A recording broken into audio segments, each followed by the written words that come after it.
এটা হইছে শিলচর বরম বাবা। তো এই যে একটা পুকুর দেখতে পারছেন, এটার মধ্যে হইল গিয়া যারা যারা মানে বরম বাবা তাইয়া চা আনুন করুন তারা।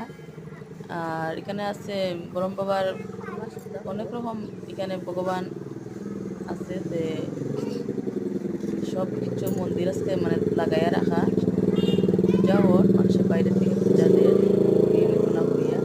এখানে শুধুমাত্র ওই যে শিবরাত্রির লাগি এই শুধুমাত্র শিবের মন্দিরটা খোলা আছে।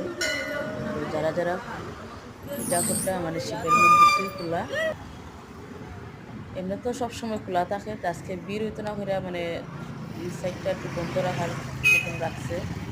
আর বন্ধ নাই, গ্রিলটি লাগাই রাখছে। আর মহাদেবের মন্দির যেটা এটা পুরা খোলা, দিয়ে খোলা। মানুষ অতটা মন্দির মধ্যে অতটা মানুষ যদি ভিড় লাগায় তারা অতটা সামাল দিত। তো যারা যারা দূর থেকে দেখবা এটা শিলচর বরম বাবা।